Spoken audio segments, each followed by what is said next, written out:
Hello अस्सलाम वालेकुम, this is Syed नूर हुसैन। आज हम बात करेंगे क्रिटिकल एनालिसिस क्या होता है करंट अफेयर्स के कॉन्टेक्स्ट में और आपने कैसे करना है। क्रिटिकल एनालिसिस कुछ भी नहीं है, आपने डिफरेंट पर्सपेक्टिव से एक इवेंट को, एक इशू को देखने की कोशिश करनी है, बयान करना है और फिर उसकी बुनियाद पे फ्यूचर को प्रिडिक्ट करने की कोशिश करनी है। This is very important in current affairs कि you have to talk about what is going right now, the present, and you have to predict the future on the basis of history, mostly on the basis of present and then the future, क्योंकि इस वक्त जो present है वो future में past होगा।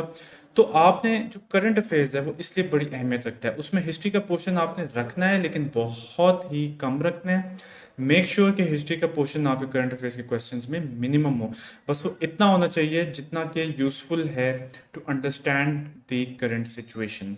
एक heading दे दें, एक सेक्शन डाल दें और आगे जो है आपने मोस्टली टाइम स्पेंड करना है करंट एनालिसिस करने पे। अब क्रिटिकल एनालिसिस क्या होता है कि आपने एक इशू को मल्टीपल पर्सपेक्टिव से देखना है और बयान करना है। अब हम एग्जांपल ले लेते हैं यूएस एंड चाइना राइवलरी की, या यूएस इंडो पैसिफिक पॉलिसी की, या इस किस्म की कोई भी चीज़ अगर आ रही है यूएस एंड चाइना की, हम उसको देखते हैं। अगर ये क्वेश्चन आता है आपने एनालिसिस कैसे करना है, आपने ओवरऑल नहीं बयान करना कि there is a rivalry which is emerging between US and China. आपने उसको मल्टीपल पर्सपेक्टिव से बताना है, जैसे कि strategic front, economic front and technological front, social front, diplomatic front. तो इस तरह से आपने उसको मल्टीपल पर्सपेक्टिव से जब एनालाइज करेंगे या बताएंगे कि ये क्या हो रहा है, तो वो एनालिसिस है। एक ब्रॉडर चीज़ थी यूएस एंड चाइना कंपटीशन, लेकिन उसका एनालिसिस जो है वो मल्टीपल पर्सपेक्टिव से आपने उसको डीकंस्ट्रक्ट किया, उसको ब्रेक डाउन कर दिया, उसको पार्ट्स में ब्रेक कर दिया। नाउ दिस इज एनालिसिस, और यही जो है आपने करना है। जनरली एक थंब रूल बताया जाता है कि सोशियो पॉलिटिकल, इकोनॉमिक, ये तीन डायमेंशंस है जिससे आप एनालाइज कर सकते हैं, लेकिन ये बड़ी लिमिटेड है।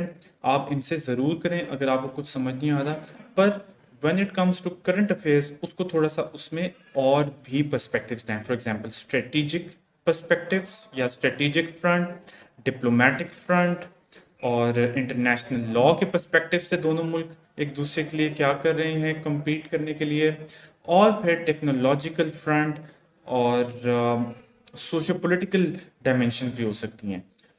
इस वजह से आपने जो है ये मल्टीपल जो है डायमेंशन याद रखनी है और करंट अफेयर्स में इस तरह एनालाइज करना है। वो क्वेश्चन चाहे यूएस एंड चाइना का हो या कश्मीर इशू हो, this is how you going to analyse the whole issue.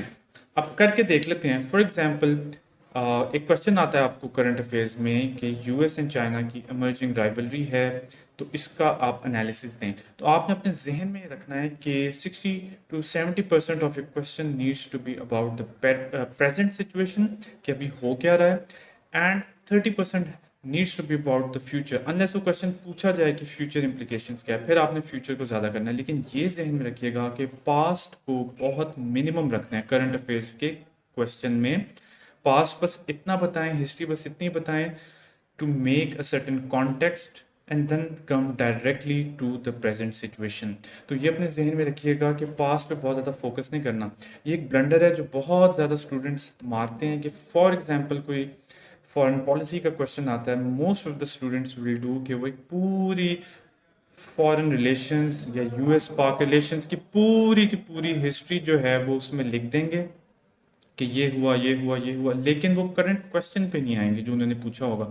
So you have to stay relevant to the question and add history only for making a certain context, और वो भी question oriented history लिखें। अगर US Pakistan का अफगानिस्तान के context में आ रहा है तो हिस्ट्री भी जो आप ऐड करें वो अफगानिस्तान के कॉन्टेक्स्ट में ऐड करें।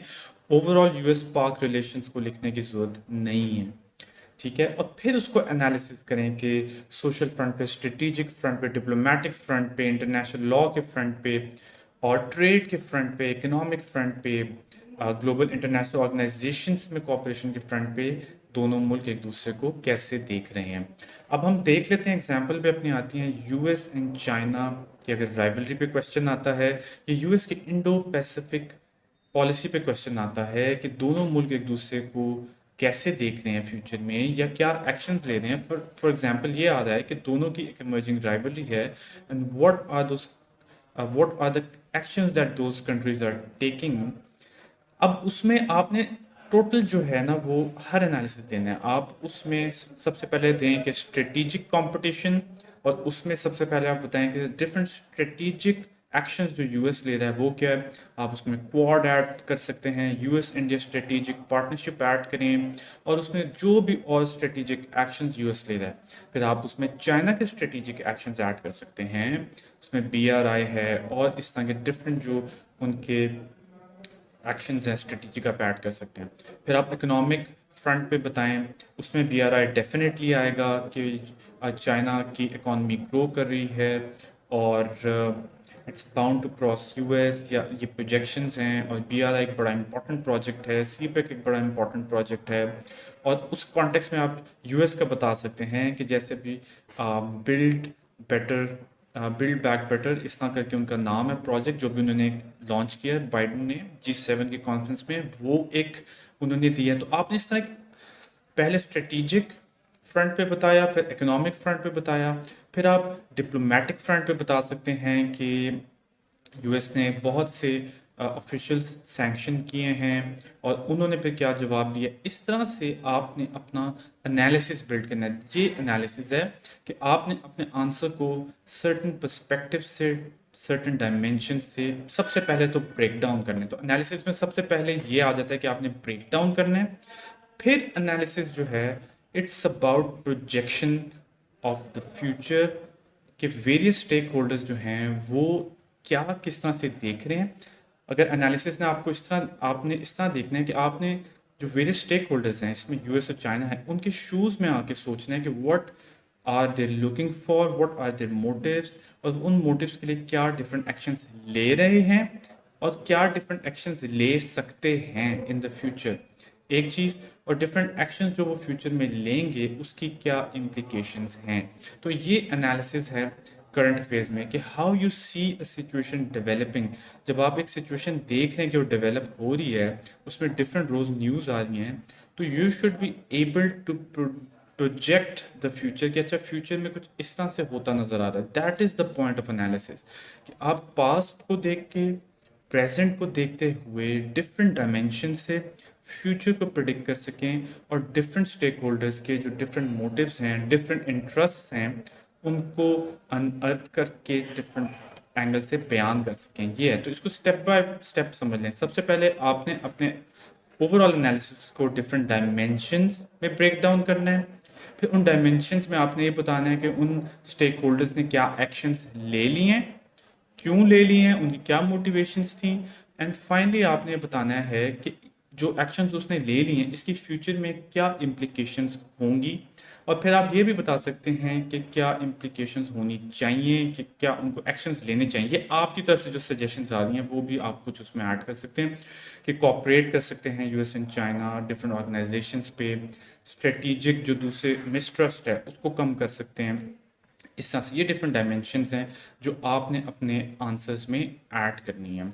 इस तरह आप एनालिसिस करते हैं। Same goes for the domestic issues of Pakistan, foreign policy of Pakistan. अगर फॉरेन पॉलिसी पाकिस्तान की आप डिस्कस करें, अगर फर्ज करें यूएस एंड पाक रिलेशंस है, तो आपने उसको एनालाइज भी इसी तरह ही करना है कि स्ट्रेटेजिक फ्रंट पे क्या रिलेशंस हैं, इकोनॉमिक फ्रंट पे जिसमें ट्रेड आ जाता है, उसमें डिफरेंट प्रोजेक्ट्स आ जाते हैं, उसमें क्या डिफरेंट डायमेंशंस हैं, पॉलिटिकल फ्रंट पे क्या डायमेंशन, डिप्लोमेटिक फ्रंट पे पाकिस्तान और यूएस के क्या रिलेशंस हैं। तो आपने रिलेशंस को भी वेरियस डायमेंशंस में ऐड कर लिया। रिलेशंस में मैं हमेशा कहता हूँ एक दो डायमेंशन जरूर ऐड करें। For example points of convergence.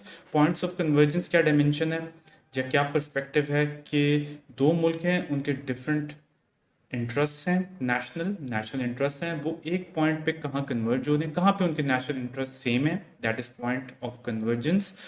और दूसरी चीज़ इसके ऑपोजिट आ जाती है points of divergence. Points of divergence क्या है कि उनके जो इंटरेस्ट हैं वो कहाँ पे अपोजिंग है, कंपीटिंग हैं और एक्सक्लूसिव हैं, वो एक दूसरे के साथ अलाइन नहीं हो रहे, तो वो पॉइंट्स ऑफ डाइवर्जेंस है। वो दोनों चीज़ों को देखते हुए आप एनालाइज नहीं कर सकते कि how you see the future. अगर दो मुल्कों के पॉइंट्स ऑफ डाइवर्जेंस बहुत ज़्यादा हो जाएं तो they can not cooperate. Points of convergence जब होते हैं, दोनों का इंटरेस्ट जो है वो अलाइन करता है, तो देन दे नेगोशिएट और वो किसी एक जो है वो रास्ते पे आने की कोशिश करते हैं। दिस इज ऑल्सो एनालिसिस कि आपने पॉइंट्स ऑफ कन्वर्जेंस बताइए। फॉरेन पॉलिसी के क्वेश्चन में बड़ी अच्छी डायमेंशंस ये रहती हैं to analyse a particular situation कि पॉइंट्स ऑफ डाइवर्जेंस क्या होंगी, पॉइंट्स ऑफ कन्वर्जेंस क्या होंगी, और इनको यूज करके how can the both countries come together. तो ये ओवरऑल एनालिसिस का तरीका है कि आपने करंट अफेयर्स में मोस्टली, चूंकि स्पेशली इंटरनेशनल पॉलिटिक्स के पार्ट में फॉरेन पॉलिसी रिलेटेड क्वेश्चंस होते हैं, तो उनको आप इस तरह एनालाइज कर सकते हैं। So keep that in mind कि आपने इस तरह ब्रेक डाउन करना है, ये डायमेंशंस के बारे में सोचें, उसको ब्रेक डाउन करना सीखें। जितने भी सीएसएस के क्वेश्चंस हैं, you have to learn how to break down the question into various dimensions and then answer your question through those dimensions. So please learn that. That will really help you in analyzing. ठीक है, उसका सबसे बड़ा फायदा यह है कि आपके लिए उन डायमेंशंस पे सोचना भी बहुत आसान होगा कि अगर आप उन्हें स्ट्रेटेजिक फ्रंट पे बता रहे हैं तो आप बस उस वक्त स्ट्रेटेजिक चीज़ें ही सोच रहे हैं, तो इस तरह आपके लिए आसान भी होता है सोचना, प्रिपेयर करना भी आसान होता है। And that is exactly what the question expects from you. I hope this was helpful and do utilize this technique.